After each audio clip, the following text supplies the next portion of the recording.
Welcome back. My name is Jeff Mendelson, and this is the One Big Tip podcast. My guest today is Chandler Walker, an entrepreneur who can create sustainable growth using a holistic marketing approach. A self proclaimed care hacker, Chandler believes that through a culture of caring, you can create a mindset shift where you put yourself and your needs first. This gives you the courage to chase your dreams and actualize your goals. With 10 years of executive and entrepreneurial experience, Chandler has a wealth of knowledge in the various cogs it takes to run and create a successful business such as with operations, sales, marketing, strategy, and business development. Today, he shares his actionable tips and techniques to achieve your goals by being a care hacker, someone who can deeply make a connection from problem to solution. I'm really excited about this conversation today. Chandler, thank you so much for joining me and welcome to the show. Yeah, thanks for having me today. I'm super excited to jump in here and give you some actionable tips and insights that people can put into their lives and businesses right now to basically take over the world in a meaningful and positive way. I love it. I love it when people come not only with with a business point of view, but also for from a caring and sustainable and really help people point of view as well. So when you have that dual purpose, that dual mission, it really enlivens the conversation, and I'm really pleased that we're able to have that today. Can you Yeah, please take a minute and tell us a little bit about who you are and what makes you so amazing? yeah, I guess a little bit about me. I grew up and with a mother who suffered from bipolar disorder. So young, I learned kind of how to talk to people in a neutral way, how to walk her up and down and off on the cliff and stuff like that. And that kind of progressed me into a med school pathway. And my goal was to basically help people. I wanted to put myself in an environment to where I could provide care to people and help because someone like my mother didn't find out that she could actually get help until my 20s. But the problem was, as I got into the med school route, I was starting to find out that it really wasn't about like preventative care or even any sort of holistic care. It was about opening a book, figuring out what medication to give someone and sending them on their way. And it's not really a shot at doctors. It's just how the system is organized. It's a sick care system. So I broke off and I opened up my first brick and mortar. I had some inspiration because my father was an entrepreneur. He had a business where they installed siding and windows on houses. And he taught me really young that I did not want to be an installer in life because it was really hard work. But he also gave me the insight that it was possible to open a business. It was possible to build something and it was possible to grow something. Now, not saying that was easy, but that's kind of how the journey got started. So cool. So how did you come up with with the care hacker part, right? How did that fusion of, self-care and caring for others, come into being with, like hacking what's around you today? Yeah, good question. So, throughout my business journey and my life journey, one thing that I've figured out is if you take care of people, they'll look back and take care of you. And really, at the end of the day, people are going to forget everything that you've ever done for them. They're going to forget everything you ever taught them, but they will never forget the way you made them feel. And so, one thing I learned in my life and my personal communication and my business is if you can make your staff and your employees and your customers happy and you make them feel different than anyone else does, you've gained someone who will follow you for life. Same thing on the personal side. If your focus is achieving a level 5 listening concept with everybody that you interact with, and they really feel like you care, you have meaningful conversations, you listen, you understand where they're coming from, and you remove your own cognitive bias, people start to respect you and they really want to be part of what you're doing. They want to be part of your circle. You draw people in. And so my entire philosophy is based around building that culture of care and helping people recognize that, yeah, maybe the world's not all sunshine and gumdrops, but that doesn't mean that you have to be part of that negative persona as well. So what's interesting about what you're talking about here is that you're really sort of shifting the way you personally think about these topics and the way you go about, living your life and helping people and things like that, but you're also teaching it to others, right? How does that look in your world? Yeah, so when I talk to others, we have a lot of clients both in the business world and the health world. And one of the things that I think you have to recognize in both worlds is personal problems become business problems. So the problems that we have in our personal lives become problems in our business lives. And so we have to establish what I call a sort of questioning atmosphere in our own heads. A lot of us don't question ourselves enough, and we kind of try to ignore what's not right. We try to ignore what's not going well. We try to ignore what's just off. But for me, what we try to teach and what we try to work with people to do is, when you have those thoughts that come up that may not be the best thoughts, those negative thoughts, when you look in the mirror and you're not happy with who you see, you start asking yourself why. Well, why am I not happy with what's over there? Why am I not happy with that? Okay, well, what can I do to make this better? Where can I go? Do I have help? And so you start learning how to essentially create sort of a cognitive process of questioning your own thoughts to move you from an emotional perspective into a logical perspective.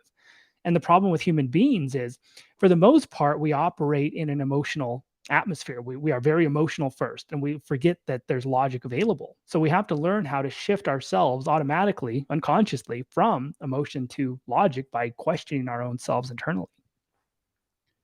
All right. So what that basically what you're talking about is, along the thread of imposter syndrome. You're talking a little bit about, just being, not as confident as you should be, right? And what happens with that is, you're right. Like, once you let that seep into the foundation, you can really start causing some, like some other problems, as you're thinking about the next place to invest, or the next move you're going to make in business, right? So how do you help, like, how do you cause yourself to then, think a little bit deeper, like, is this really a business problem, or is the root cause, based in something else? My girlfriend just dumped me, I'm getting a divorce, my kids hate me, things like that. How does that work?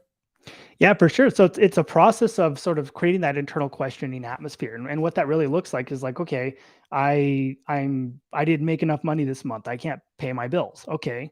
Well, why didn't I make enough money? Oh, well, because my job doesn't pay enough, or because inflation's high, or because of this.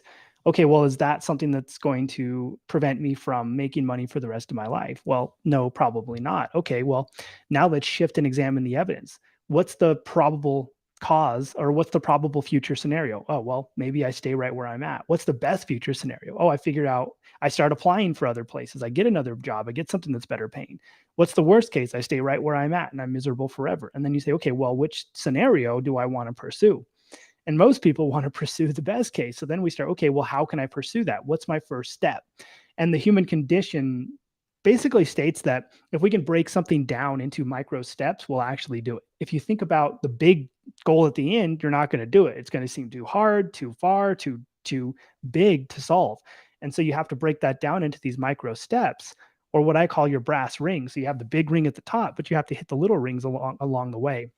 And so by questioning yourself and moving into and examine the evidence environment, you can move yourself to a place to where you start to set your own goals and your own brass rings that are small to big. When you're working with a client, then how do these conversations start? Do you start with the, what's the big problem? What's the big hairy goal that you want to achieve? Or do you have them just sort of riff on what's ailing them, at that moment, and then sort of breaking that up? Yeah, so I'm a big fan of helping people learn to communicate with themselves. And a lot of coaches, especially in like the NLP world, try to get these like huge breakthroughs in one session. But that's not sustainable. If someone has a breakthrough in one session, then there's no follow through or limited follow through. It creates a problematic environment for change. So for us, what we do with clients is, when they come on with us, is the first thing we do is have them start journaling. They start writing down the thoughts that they had throughout the day. They start writing down why those thoughts exist. They start taking in an inventory what's important in their lives. The inventory is like, okay, what's important to me on a scale of 1 through 10? Spirituality, business, life, kids, whatever. And then once we say, okay, that's how important this is to me, we have to rate, okay, am I living up to that value on a scale of 1 to 10? And a lot of people find that disconnect right there. And so then we can take that and we can talk to them and map out how we go from what I want and where that disconnect is to where I want to be. And they can create that micro plan and those micro segments to allow themselves to get there. So really what you're talking about is just, the best way to eat an elephant is one bite at a time, right? You don't need to obsess over this massive thing that you need to do. You're really just like, okay, what's the first step? get your fork and a knife. And, second step is to start carving it up, in little pieces.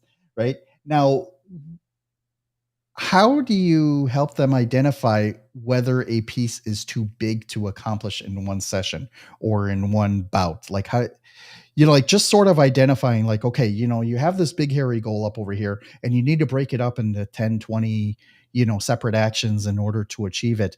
How do you know that you've gotten to the most basic and actionable piece in order to move from step 1, step 2, step 3 and so forth?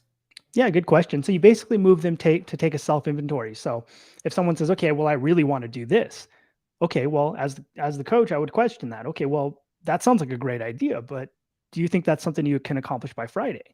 Oh, I don't know about maybe not by Friday. Okay, well, let's break that down a little bit more. What do you think we can get done by Friday?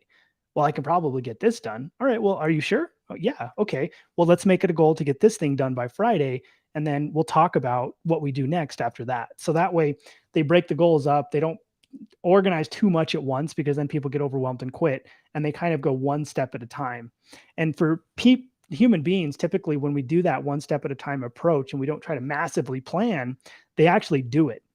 And then what happens is each time they hit a little goal, they get more excited, and they keep hitting the goals. And because they're just barely putting one foot in front of the other, it gives them that motivation to go from one week to the next week to the next week to the next week until all of a sudden they've accomplished these huge goals they never thought were possible. That's really interesting. So, can you walk through a case study? You don't have to name names, of course, but just sort of like describe a case where you had someone come in and they really weren't hitting, the goals of where they needed to be. They really were kind of lost. And what kind of change did you help them get to, and what kind of result did you help them get afterwards? Yeah, that's a good question. So we have people on the business world and we have people on sort of the personal side of things. I had one client who came into us who tried on the personal side of things, who tried like 744 different diets and couldn't get anything to work or make sense, and was at wits end and was kind of based on basically about to just give up and just be happy with where we're at. So basically what we did was we took the idea of, okay, well, what's going on here? Why have we tried so many different diets and nothing seemed to work?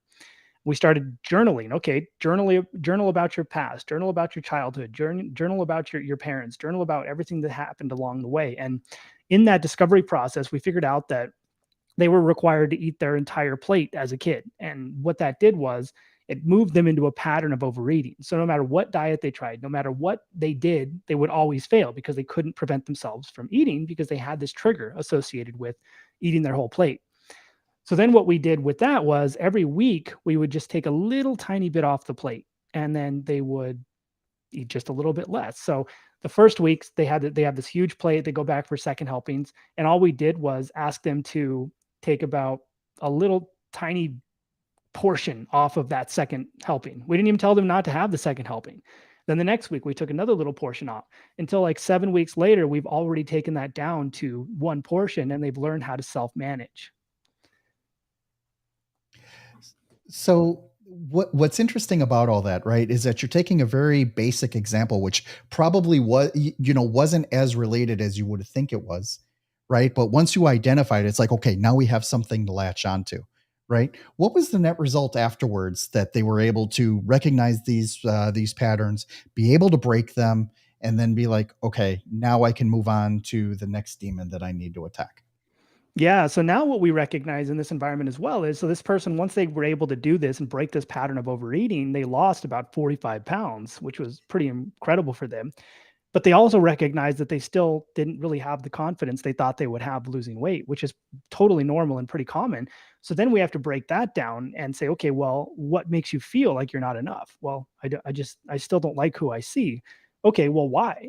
Okay, well, why? Okay. And then once we start to understand that, we start journaling and we start helping them question themselves in terms of that process. So this is what I don't like. Okay, well, we have 10 things we don't like. What I want you to do this week is let's take thing number one, and I want you to journal on it. I want you to think about it. And I want you to say, okay, let's examine the evidence. Okay, what's the best probable scenario? What's the worst? And what's the normal scenario that can come out of me being in this situation? And then what do we do to make ourselves feel different? So We help them self-organize, break down all the problems, and then take each problem piece by piece and move that into a logical environment so it's less emotional and they start to actually recognize what's really going on.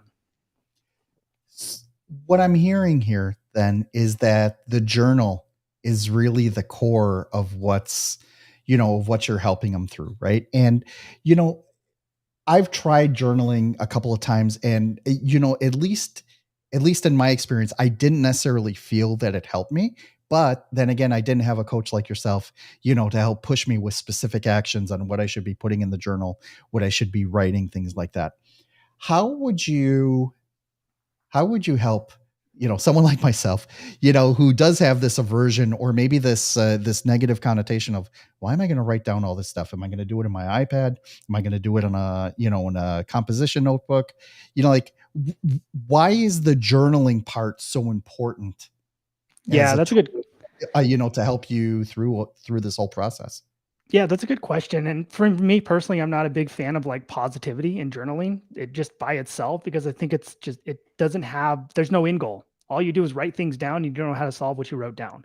So for me, I think if you are, or if anyone is interested in journaling, you have to learn to journal with a purpose. And that's why something like cognitive behavior coaching or therapy is a great model or example for journaling. We're journaling for a specific purpose to create intent to solve whatever trigger has manifested or come up as a result of what's happening in our lives. So then we can create a solution to that problem. And I think that's why if someone wants to journal and really get into that environment, you need to have someone who can guide you, who can help you understand why you're writing things, who can help you understand where that leads and can help you solve these problems that you're going to discover by writing these things down. Because I think the one big problem with journaling a lot of people run into is they mindlessly journal, but it ends up being all about positivity or it ends up all being about negativity. And either way, we need to be able to define and describe and create an outline of what that even means and how we can solve that problem. So the big thing we have to look at is okay, we need to solve problems. We can't just write about them. So is the act of journaling then just so you're keeping a record that you can then go back to what I wrote 6 months ago or what I wrote a year ago and reflect on that? Like, how much do the past journals affect what I'm doing presently or in the future?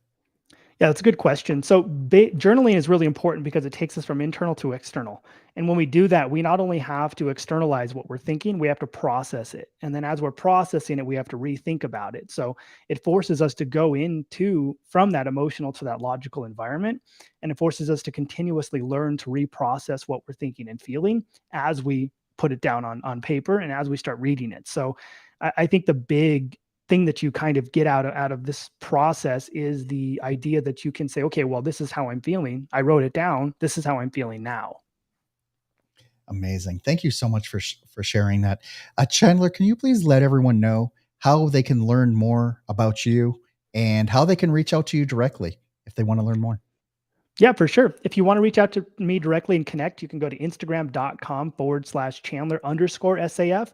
You'll see me on there. If you want to watch my videos, I put out videos every week on both on business, sales, health, wealth, relationships, and strategies like that. You can go to my YouTube channel, which is youtube.com/Chandler Walker SAF. That's Chandler like friends, Walker like the Texas Ranger, and SAF. Amazing. Chandler, thank you so much for joining me today. It's been very interesting, great discussion. I love talking about these, how you can, increase yourself and increase your output using personal development. And the journaling idea was actually a nice surprise in this conversation. So thank you so much for joining me today. Yeah, thanks for having me. Hopefully, we gave everyone some value and everyone can take this conversation and create their own culture.